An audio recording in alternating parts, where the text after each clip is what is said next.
«72 года мира». Именно столько прошло с момента окончания самой кровопролитной войны в истории человечества.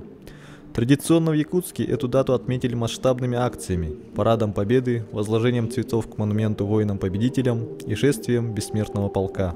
Благодаря этим мероприятиям молодое поколение якутян приобщается к истории и учится ценить тот подвиг, что совершили наши деды. Об этом со сцены сообщил глава республики Егор Борисов, обращаясь к собравшимся на площади Победы горожанам. Сегодняшняя Якутия последует тем целям и задачам, которые в свое время именно защищали, воевали за это наше старшее поколение. Развивается, достигает новых и новых рубежей для того, чтобы подтвердить эту победу. И я думаю, что сегодняшнее поколение, оно достойно этого.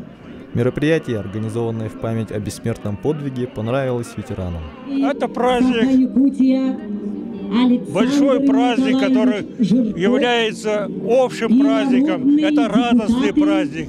Вот я пришел возложить цветы, потому что мои дяди погибли на фронтах Отечественной войны. Я отец мой.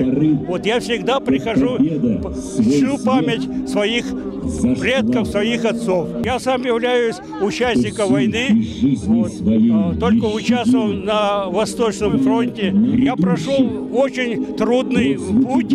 Это три государства, это Маньчжурия, Монголия, Китай, дошел до Порт-Артура, вот, с боями и с большими трудностями. После торжественных речей на площади состоялся военный парад, в котором приняли участие сотрудники силовых структур, учащиеся кадетской школы, курсанты речного училища, представители якутского казачества и другие. Посмотреть на марширующих в форме пришло множество горожан и гостей столицы. Значение праздника огромное, нельзя передать словами.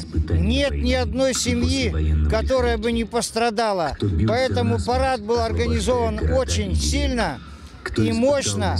Показали, главное, молодых ребят, которые идут по стопам наших дедов и отцов, которые защитили нас, и чтобы мы жили спокойно, учились, работали и воспитывали внуков. Парад нам в целом очень понравился, но, как всегда, очень далеко для простых жителей, да? Многие не увидели.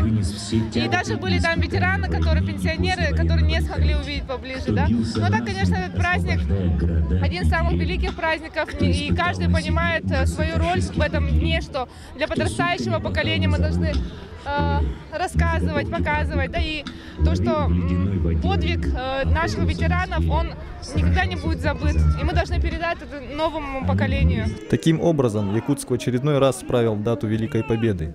Судя по размаху мероприятий и количеству участников, память о подвиге не забывается и бережно хранится. Аял Яковлев, Денис Попов, Николай Необутов специально для ИСИА.